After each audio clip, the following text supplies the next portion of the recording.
झोला छाप नहीं बने, अगर बनना है तो बैरिस्टर ओवैसी बन जाए। बिल्कुल।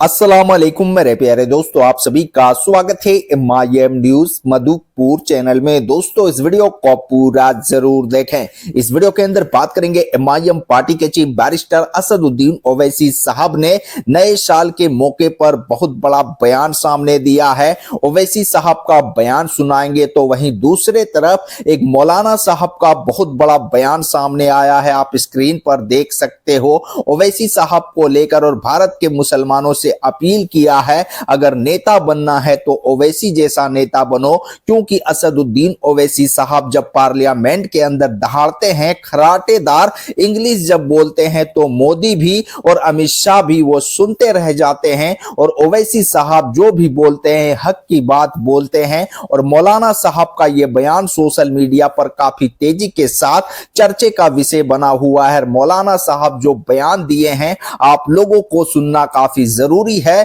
कि आखिरकार एक मौलाना बैरिस्टर असदुद्दीन ओवैसी साहब को लेकर जिस तरह से बयान दिए हैं हर किसी को सुनना चाहिए। मौलाना साहब का सबसे पहले ये बयान सुने। नेता बने सड़क छाप नेता बने, बिल्कुल नेता बने 24 घंटे फर्राटे से अंग्रेजी बोले, राइट। नेता बने वो साहब सांसदों की आंखों में आंखें डाल के पार्लियामेंट में बात करे, बिल्कुल। नेता बने असेंबली हाउस में सारे लोगों को बता दे कि एक मुसलमान की नेतागिरी क्या होती है। झोला छाप नहीं बने, अगर बनना है तो बैरिस्टर ओवैसी बन जाए। बिल्कुल, क्या बात है, क्या बात है। जिंदाबाद जिंदाबाद, माशाअल्लाह।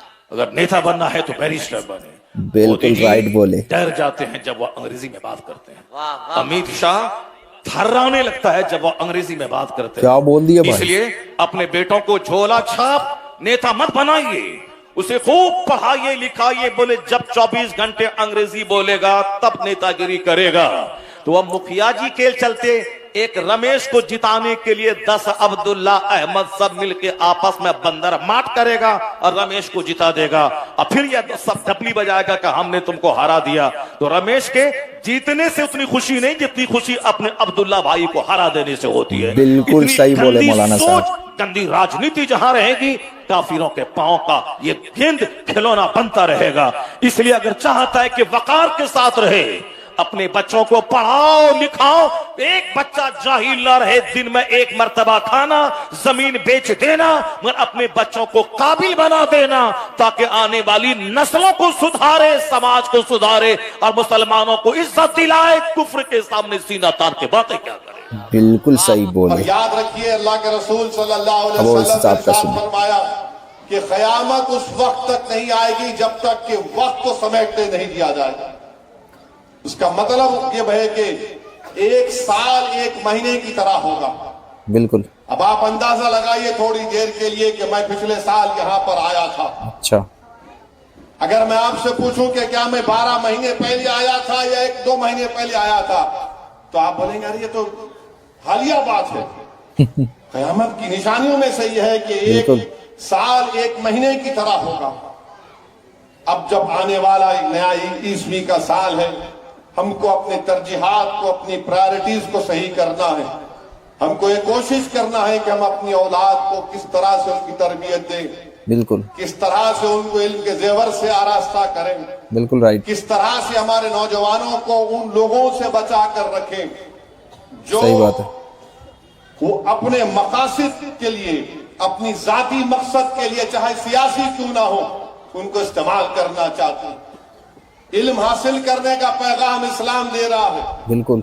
रसूलुल्लाह सल्लल्लाहु अलैहि वसल्लम, प्रोफेसर डॉक्टर हमीदुल्लाह रहमतुल्लाह ने कहा कि सफा में पहली रेजिडेंशियल यूनिवर्सिटी बनाई अल्लाह के रसूल सल्लल्लाहु अलैहि वसल्लम ने। तो बाज ऐसे भी हमारे लोग हैं जो कह रहे हैं कि हम गरीबों की बड़ी मदद कर रहे हैं। कैसे मदद कर रहे हैं आप? सही स्कूलों बोले, में जाके उनको ब्लैकमेल करते हैं कि इतने हमारे बच्चे हैं, इनको पढ़ाओ, क्योंकि हमारे को इनका वोट मिलेगा तो नहीं पढ़ाएंगे फ्री में तो हम देख लेंगे। क्या बोले कि इस तरह से इल्म हासिल कराएंगे आप बच्चों को? ऐसे होते हैं कि स्कूल के बच्चों को, स्कूल के जिम्मेदारों को ब्लैकमेल करेंगे आप? ये नहीं हो सकता। ये ब्लैकमेलिंग को खत्म करना पड़ेगा। सही बोले वैसे साहब। ये काम है इंतजामिया का, हुकूमत का, कैसे लोगों को देखें। बिल्कुल जो लोग मजलिस पे तनकीद करते हैं, मैं तुमसे पूछ रहा हूं, बताओ तुम कौन सी तहजीब की मिसाल पेश कर रहे हो? तुम्हारी औलाद जेलों में है करप्शन और क्या चोरियों के नाम पर। जो मजलिस पर तनकीद कर रहे हैं, बताओ तुम कौन सी मिसाल पेश कर रहे हो? जो मजलिस पे तनकीद करते हैं। तुम्हारे घर में तुम अपनी इज्जत को नहीं बचा सके और तुम कत्ल करवाते और तुम आकर मजलिस पर उंगलियां उठाते। अच्छा, मेरे अजीज दोस्तों और बुजुर्गों, ऐसी ताकतों से हमको अपने नौजवानों को, अपने औलाद को बचाना है, बिल्कुल सर। जो सिर्फ अपनी जाती मफाद के लिए पूरे माशरे को खोखला करने पर तैयारी कर चुके हैं। मजलिस इत्तेहादुल मुस्लिमीन इंशाअल्लाह ताला इन ऐसे हजरात को, ऐसे शैतानी ताकतों को, ऐसे मंसूबे और तमाम लोगों को हम बता रहे हैं कि अब रुक जाओ, तुम बहुत कुछ नहीं कर सकते, अब हालात बदल चुके हैं, बिल्कुल तुम किसी को ब्लैकमेल नहीं कर सकते। इल्म पढ़ाना है तो तुम पढ़ाओ पैसे देकर, बिल्कुल। मगर ये कहना नहीं नहीं हमको वोट मिलेगा, इतने बच्चों को स्कूल में पढ़ाओ, नहीं तो स्कूल के खामियां है। अरे खामियां तुम में भी है। बिल्कुल तुम सही कभी बात। अपने गिरबान में झांक कर देखे? तुम अपने घर में झांक कर देखे? क्या तुम्हारी खामियों को निकल आवाम के सामने लाओ? तुम अगर किसी स्कूल के इंतजामिया को ब्लैकमेल करोगे तो मुझे भी मालूम है कि तुम में कितनी कमजोरियां। बिल्कुल मेरे अजीज दोस्तों और बुजुर्गों, आज हमारे मुल्क में आप देख रहे हैं, मैं पुकार कर आपसे बरसों से कह रहा हूं, अपनी मस्जिदों को आबाद रखो, अपनी मस्जिदों को आबाद रखो।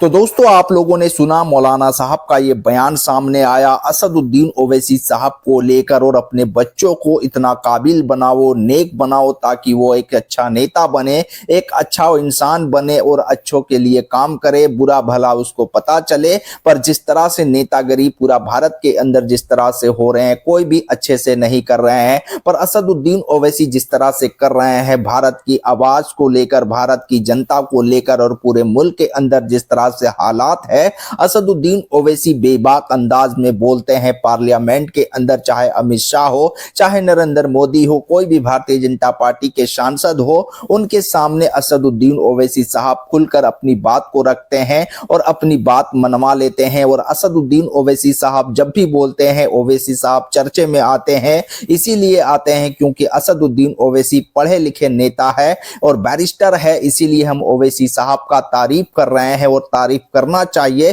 क्योंकि असदुद्दीन ओवैसी उसका लायक है। असदुद्दीन ओवैसी हर एक मुद्दे को, जिस तरह से बाबा साहब के संविधान को लेकर चलते हैं, हर मुद्दे पर बेबाकी के साथ गरीब जनता की आवाज उठाते हैं। असदुद्दीन ओवैसी साहब को लेकर मौलाना साहब का इस तरह से बयान आया। उसके बाद असदुद्दीन ओवैसी 2025 के नए साल के मौके पर ओवैसी का भी बड़ा बयान सामने आया कि हमें एक होना है। और जो मजलिस के ऊपर तनकीद करते हैं, जो मुसलमान बच्चे को पढ़ाना नहीं चाहते हैं, इस तरह से ओवैसी साहब ने बयान दिया।